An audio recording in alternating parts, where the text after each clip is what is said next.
Children, in today's video lesson, I shall be taking up the question answers of the chapter Lost Spring.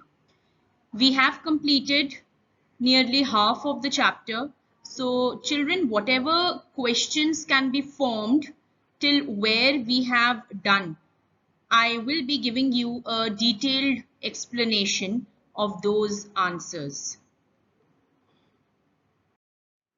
Children, I am sure the other day when I was dictating you all these points, many students must not have taken it down. I will be sharing this file also with you, but please at the same time pay attention to what I am explaining. Because see, ready-made item you will get, but then in the notes I will not be able to explain what I have shared. So please follow this video lesson and then refer to the notes which I have shared with you. So Lost Spring by Anees Jung. These are stories of shocking accounts of street children forced early into labor and denied the opportunity of schooling. Now children, this I have already discussed with you, that these are shocking accounts, and when I say that these are shocking accounts, you can also refer to them as shocking case studies of street children who have been forced early into labor and denied the opportunity of schooling. Children, please mind the spelling of opportunity, OPPORTUNITY,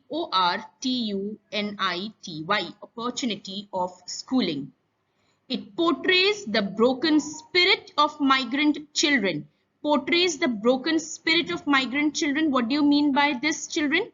I told you that these children who are the slum dwellers over here, they have been compared to the rootless weeds. You remember rootless weeds, this phrase we learned when we were doing the poem, an elementary school classroom in a slum. So they portray, they showcase a broken spirit of the migrant children because they don't have their own identity.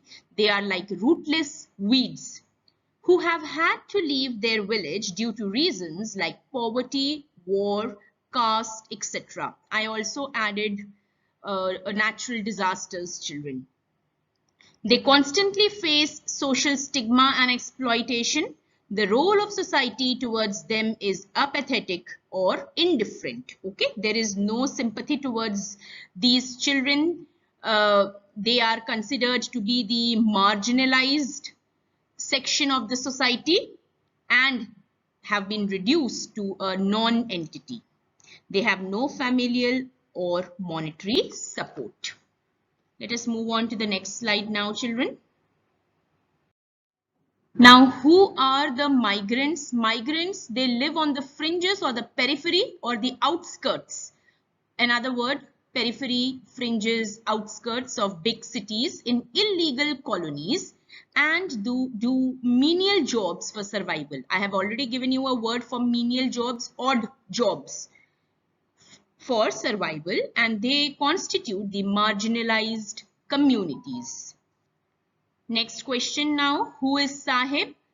What reason does Sahib's mother give for leaving their motherland? Now, all these answers, children, I have already made you underline in the book, and these can come as a 1-marker question based on RTCs or as 2-marker questions, children.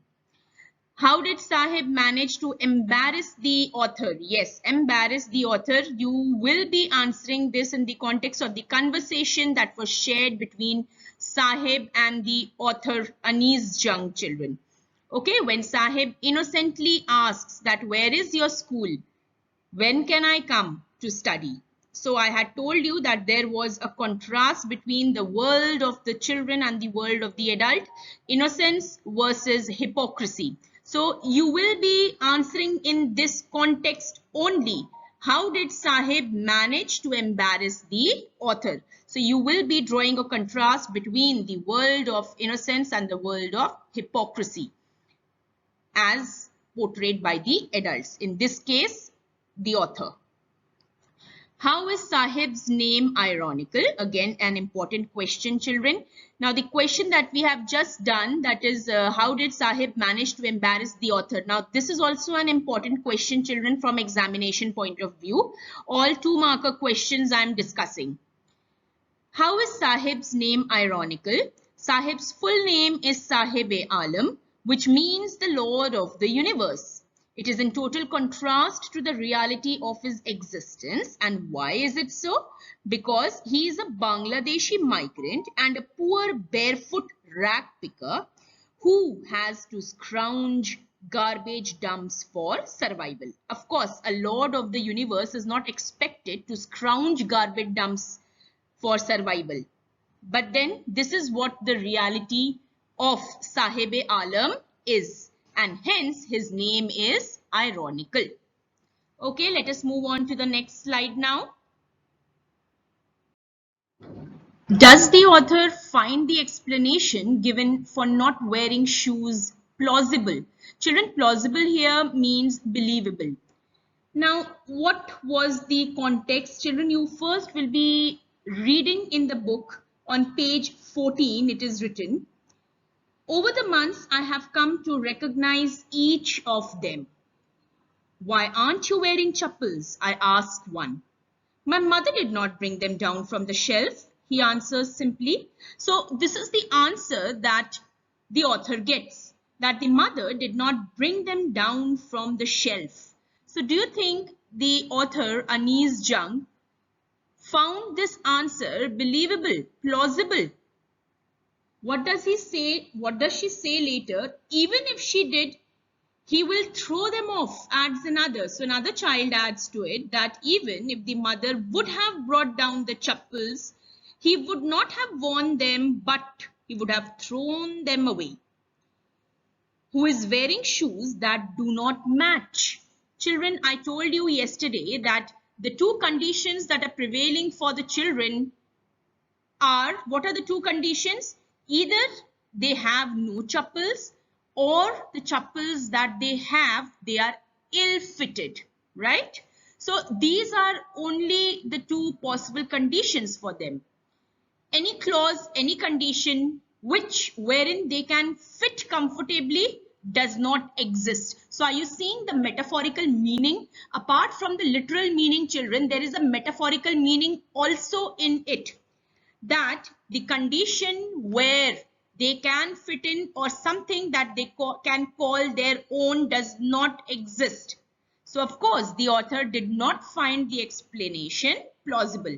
You will be explaining, you will be writing the answer exactly in the same way, children. Let's move on to the next question now. What is the significance of the story of a man from Udupi? The author narrates the story of the priest's son. So this was the story of the man from Udupi. Children, whenever such questions are coming which need to be directly answered from the book, please take the opportunity to go back to the chapter. Now, this portion you will find on page number 15, the very first paragraph. I remember a story a man from Udupi once told me. Yesterday I had explained this. So the same I have put as a question over here.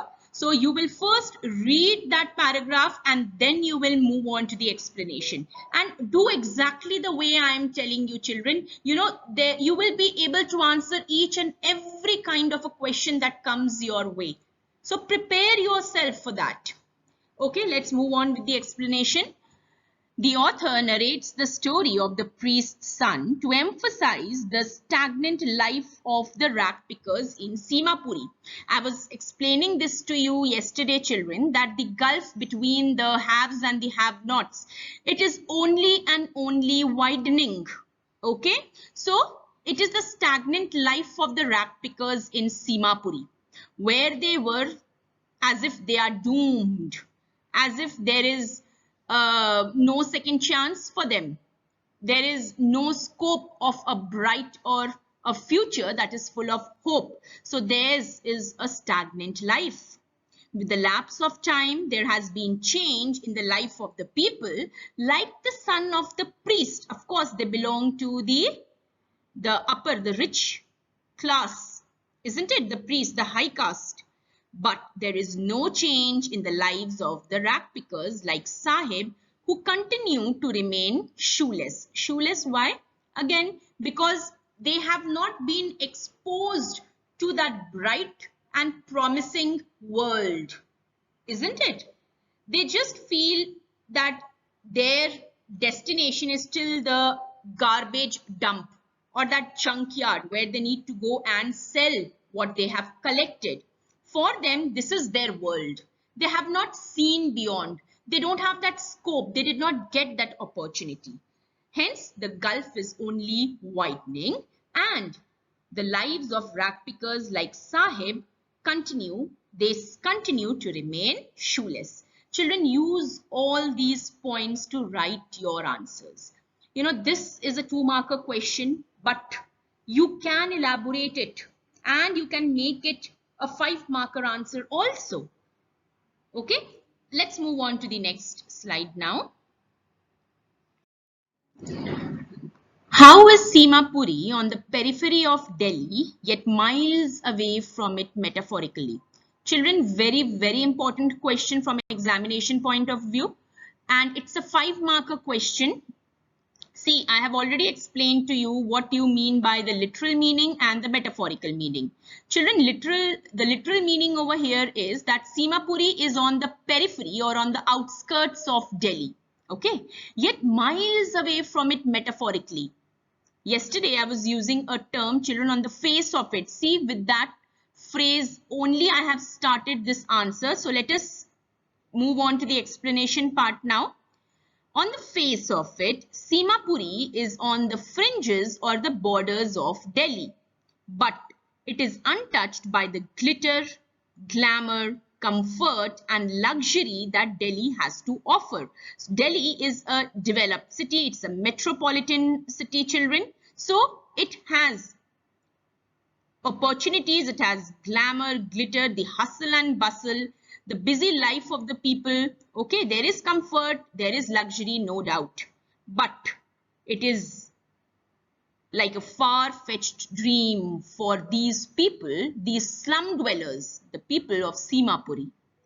The poverty, the hunger and wants make Simapuri a far cry from the growth and development of the capital. So it's a far-fetched dream, children, as if they will never be able to attain this.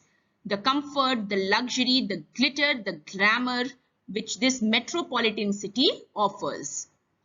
So Simapuri is a far cry from the growth and development of the capital with its tall buildings, its multiplexes, etc., which are a contrast to the dirty slums or slums which are full of filth and squalor, which paint a sad picture of filth and squalor. Okay, please use these terms to refine your answer, children. Dirty slums, filthy, then you can also use the word squalor. Okay, a picture of squalor. It paints, these slums paint a picture of squalor. Okay, let's move on to the rest of the explanation now. What are the living conditions of the people of Simapuri? Children, yesterday when we were reading this on page 15, I had asked you to mark. You will find the answer on page 15, second paragraph, children. My acquaintance with the barefoot practicals leads me to Simapuri. They have lived here for more than 30 years without an identity, without permits, but with ration cards that get their names on voters lists and enable them to buy grain. Okay, then they have also described they live in structures of mud with roofs of tin and tarpaulin. Tarpaulin actually means waterproof canvas, children, devoid of sewage, drainage or running water, and there live 10,000, around 10,000 rat pickers. Okay, they don't have their identity, they are without permits, but they have managed a ration card that gets their names on voters lists and enable them to buy grain. Okay, so you should be able to frame this answer on your own now. I have told you where you will find this on page 15. Next question now, children. How do the people of Simapuri have ration cards in spite of being refugees? Okay, yesterday I was explaining you the concept of vote bank, children. So let's read what's written. People of Simapuri represent a huge bank. For their personal benefit, politicians ensure that they get ration cards. Ration cards get their names on voters' lists, and this works in the favor of the politicians. And how does it work in the favor of the politicians, children? Because these people of Simapuri, they constitute the vote bank for these politicians. Let's move on to the next slide with the explanation. Next question, children. Why does the author describe the children of slums as partners in survival? Okay, so why are the children here referred to as partners in survival, children? Now, unlike the privileged children of the rich, the children in Simapuri are unfortunate to have been born to poor parents. Now, this is the reason why they are unfortunate, because what have they inherited from their parents? Poverty, isn't it? So they are unfortunate because they have been born to poor parents. They have to become partners in survival. Survival in Simapuri means rag picking. Okay, and how can they survive, children? Just see the chain of events over here. Survival in Simapuri means rag picking. So the children have to work as rag pickers, share the burden of responsibility, and support or supplement the family income. They have no choice, but they have to work as rag pickers and they have to share the burden of responsibility. They have to support and supplement the family income. So, you know, the children over here, the more the children, the belief is, children, that the more the children, the more working hands for the family. And that would add to the family income. Least realizing that there would be more mouths also to feed. Okay. So this is a distorted vision that these slum dwellers have. But then they are unfortunate children who have been born to poor parents. They have no choice but to shoulder the responsibility of the family to add to the family income on their tender shoulders. Let us move on to the next slide now. How is garbage gold to the people of Simapuri? Yes, children, garbage here has been referred to as gold for the people of Simapuri. And why? Because these people, they scrounge the garbage, they collect the articles and whatever they can find, and then they go and sell it in the junk market, which in turn helps them earn a livelihood. Now just see the irony, children. Whatever items and articles are discarded by the rich people, these discarded items are like gold for the people of Simapuri. Why? Because they are rag pickers, because they are slum dwellers. They have no choice but to scrounge the garbage, and whatever they can afford, whatever they can find, they sell it and then earn their livelihood. Next question. How does garbage hold different meanings for adults and the children? Again, I will tell you, children, to read page 15, last paragraph. Garbage to them is gold. It is their daily bread, a roof over their heads, even if it is a leaking roof. But for children, it is even more. I sometimes find a rupee. I am reading on page 16 now. I sometimes find a rupee, even a 10 rupee note. You will be reading this whole paragraph.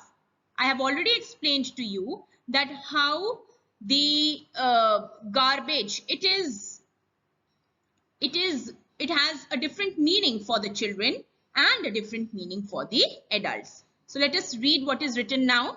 For adults, children, garbage is a necessary evil. Necessary evil over here means, children, they don't like going to that smelly, that awful place, but they have no choice. It's a necessity. They have to go there, and it's evil. Why? After all, it's garbage, children. How it is not pleasant. So it's a necessary evil, but they have no choice. They cannot avoid going there. That is earning them their livelihood, their daily bread, and for survival. However, for children, it is wrapped in wonder. And how is it wrapped in wonder?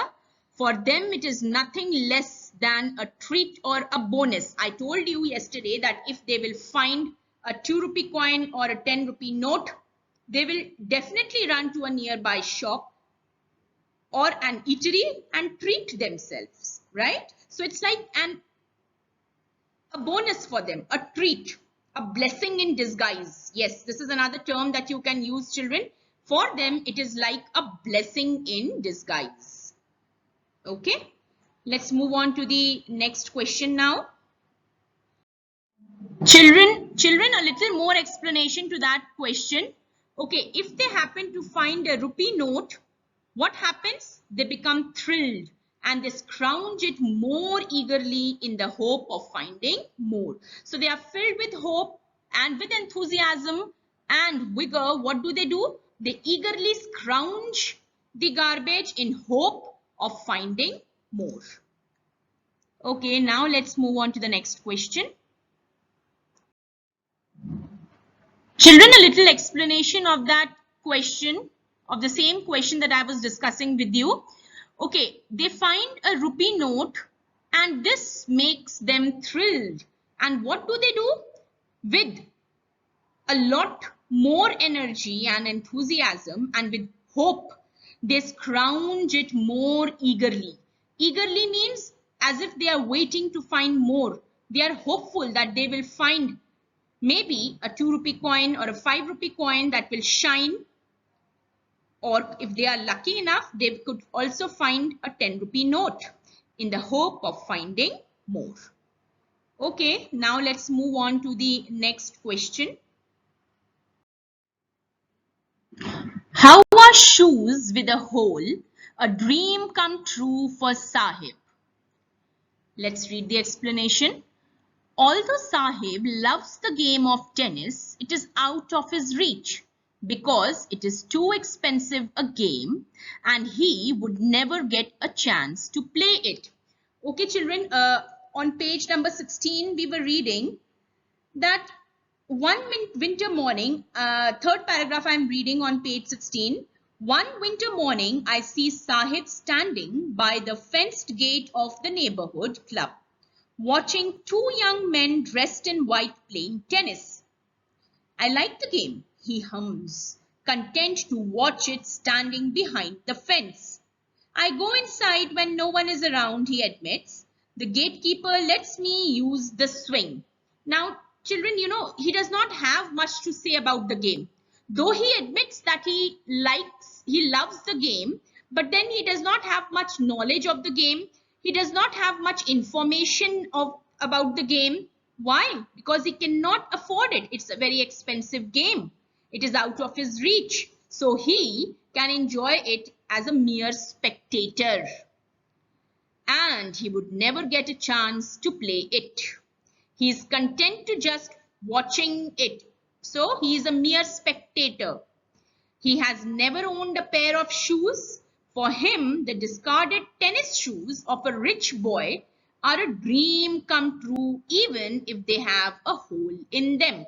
See again, children, a situation wherein an ill-fitting situation, children. Now those shoes, they have a hole in them. Means what? Something that is rejected. Something that was not meant for him. But a rejection, a leftover has been passed on to Sahib. Okay? Something that was not meant for him. For him, the discarded tennis shoes of a rich boy are a dream come true. So you can imagine, he is not in touch, but in touch with the game. Okay? If they have a hole in them, no problem. It is natural for him to feel happy. They are, why? Because they are the tennis shoes, right? So what I just told you, that indirectly he is in touch with the game. He is not yet in touch with the game. Okay, at least he has possessed the shoes. So what if they have a hole in them? Okay, children, I have explained all the possible questions that can be formed till page 16. We have read till here. We shall continue with the explanation in our next video class as well as the live class that we'll have. Thank you and have a good day.